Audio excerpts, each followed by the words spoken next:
तो आइए जानते हैं देश और विदेश की 10 बड़ी खबरों के बारे में सिर्फ 5 मिनट में। अगर अब तक आपने चैनल को सब्सक्राइब नहीं किया तो सब्सक्राइब करके रख ले और वीडियो को लाइक कर दे। आज गर्मी से राहत मिलने की उम्मीद, तेज हवाओं के साथ हल्की बारिश की संभावना। मौसम विभाग के अनुसार अगले 3 दिन के दौरान अधिकतम तापमान में 2 से 4 डिग्री सेल्सियस की गिरावट और उसके बाद उत्तर पश्चिमी भारत के मैदानी इलाकों में 2 से 3 डिग्री की बढ़ोतरी की संभावना है। मौसम विज्ञान केंद्र ने प्रदेश के कई क्षेत्रों में बारिश और ओलावृष्टि का ऑरेंज अलर्ट जारी किया है। 22 अप्रैल तक हिमाचल में मौसम खराब बना रहने के आसार हैं।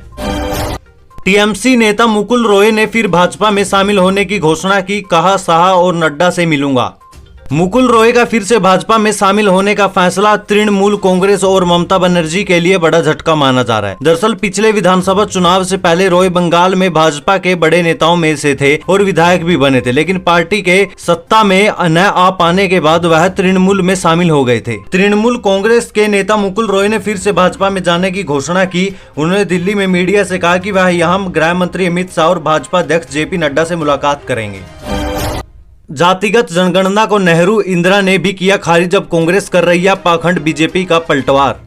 बीजेपी नेता ने कहा कि राहुल गांधी नहीं चाहते कि देश में जाति आधारित जनगणना हो, इसलिए उन्होंने जाति जनगणना की मांग को खारिज कर दिया था। वहीं इंदिरा गांधी और राजीव गांधी की सरकारों ने भी मंडल आयोग की रिपोर्ट को ठंडे बस्ते में डालने का काम किया था। कांग्रेस के शीर्ष नेता जातिगत जनगणना के खिलाफ थे। यही नहीं, उन्होंने कहा कि 2010 में कांग्रेस सरकार ने जातिगत जनगणना को अव्यवहारिक कहा था।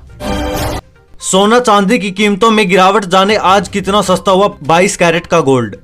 Indian Boolean and jewellers association के मुताबिक सोमवार की शाम को 24 कैरेट का शुद्ध सोना 60,629 रुपए प्रति 10 ग्राम था, जो आज सुबह 60,489 रुपए पर आ गया। इसी तरह सप्ताह के आधार पर सोना और चांदी सस्ती हुई है।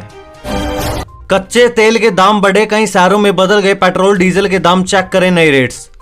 भारत में बुधवार को कई शहरों में पेट्रोल डीजल की कीमतों में बदलाव दर्ज किया जा रहा है। इसमें से कुछ शहरों में कीमतें बढ़ी तो कई जगह पर दाम भी कम हुए। वहीं कच्चे तेल के दाम की बात करें तो इसमें मामूली बढ़त दर्ज की जा रही है। अंतर्राष्ट्रीय बाजार में कच्चे तेल की कीमतों में मामूली बढ़त दर्ज की जा रही है। WTI क्रूड ऑयल के दाम में आज 0.10% की बढ़त दर्ज की जा रही है और यहाँ $80.94 प्रति बैरल का कारोबार कर रहे हैं। वहीं ब्रेड क्रूड ऑयल के दाम में 0.09% की बढ़त दर्ज की जा रही है और यह $84.85 प्रति बैरल के कारोबार पर है।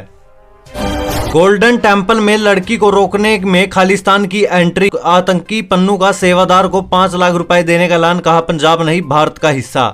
पंजाब में गोल्डन टेम्पल के अंदर एक लड़की को घुसने से रोके जाने के मामले में अब खालिस्तान की एंट्री हो गई है। खालिस्तान समर्थक प्रतिबंधित आतंकी संगठन सिख फॉर जस्टिस SFJ ने लड़की को रोकने और ये पंजाब है इंडिया नहीं कहने वाले SGPC के सेवादार को 5 लाख रुपए देने का ऐलान किया। इससे जुड़ा वीडियो SFJ के प्रमुख गुरतवंत सिंह पन्नू ने जारी किया। पन्नू ने कहा कि लड़की को गोल्डन टेम्पल से बाहर निकालने वाले सेवादार सरबजीत सिंह को 5 लाख रुपए दिए जाएंगे। पटना के गांधी मैदान में बागेश्वर बाबा का लगेगा दरबार, 5 दिनों तक चलेगा कार्यक्रम, RJD ने किया विरोध। आधुनिक दुनिया में बागेश्वर धाम के बाबा चमत्कार का दावा करते हैं। हालांकि पिछले कुछ महीनों में इसको लेकर देश भर में उनकी आलोचना भी हुई। इन सब के बावजूद लोग उनको मानते हैं, बागेश्वर बाबा को भगवान मानते हैं। वहीं भारत को हिंदू राष्ट्र बनाने का दावा करने वाले बागेश्वर बाबा के कार्यक्रम को लेकर राजनीति भी शुरू हो गई। राजद ने पटना में आयोजित होने वाले बागेश्वर बाबा के कार्यक्रम को रद्द करने की मांग की है। राजद ने प्रदेश महासचिव भाई अरुण कुमार व युवा राजद के मनोज यादव ने कहा कि बागेश्वर बाबा अपनी सभा में भाजपा के एजेंडे के तहत लोगों को हिंदू राष्ट्र के लिए शपथ दिलाने वाले हैं। यह देश के संविधान की भावना को आहत करने की बात है।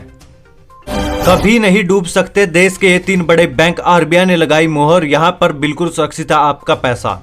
रिजर्व बैंक का कहना है कि देश का सबसे बड़ा state bank of India, private sector का सबसे बड़ा बैंक HDFC बैंक और ICICI बैंक, ये तीनों बैंक देश में सबसे बड़े बैंक है जो कभी फेल नहीं हो सकते। इन तीनों बैंकों को टू बिग टू फेल कहा जाता है, यानी कि ये बैंक इतने बड़े हैं कि ये कभी फेल ही नहीं हो सकते। टू बिग टू फेल की अवधारणा का मतलब है कि अगर ये बैंक डूबेंगे तो डूबने से पहले सरकार इन बैंकों को बचाने की कोशिश करेगी और इनको बचाएगी। अपने एक बयान में RBI ने कहा कि state bank of India, HDFC bank और ICICI बैंक साल 2021 की DSIB लिस्ट के मापदंडों के आधार पर इस लिस्ट में बने हुए हैं। मौसम विभाग का येलो अलर्ट, आज और कल होगी बारिश, आएगी आंधी। प्रदेश को आज तेज धूप और गर्मी से राहत मिलने जा रही है। पश्चिमी विक्षोभ के कारण आज और कल बारिश होगी। मौसम केंद्र जयपुर के अनुसार प्रदेश में एक पश्चिमी विक्षोभ सक्रिय हो चुका है। इसका असर हमें 24 घंटे में ही देखने को मिल जाएगा। कई जिलों में बारिश और आंधी आएगी और तापमान में भी कमी आएगी। तो अपराध कहां से हो गया? मनीष सिसोदिया के वकील ने किया दावा। ईडी ने भी दिया ये दलील। कोर्ट ने जमानत पर फैसला सुरक्षित रखा। दिल्ली के कथित आबकारी घोटाले के पूर्व डिप्टी सीएम सिसोदिया की ईडी मामले में दाखिल जमानत याचिका पर मंगलवार को सुनवाई हुई। राउज एवेन्यू कोर्ट ने इस मामले में फैसला सुरक्षित रख लिया। कोर्ट अब 26 अप्रैल को जमानत पर फैसला सुनाएगी। कोर्ट में सुनवाई के दौरान ईडी के वकील ने जमानत का विरोध किया। एक पुराने फैसले को सामने रखते हुए ईडी के वकील ने कहा कि कोर्ट को इस स्टेज पर जमानत नहीं देनी चाहिए।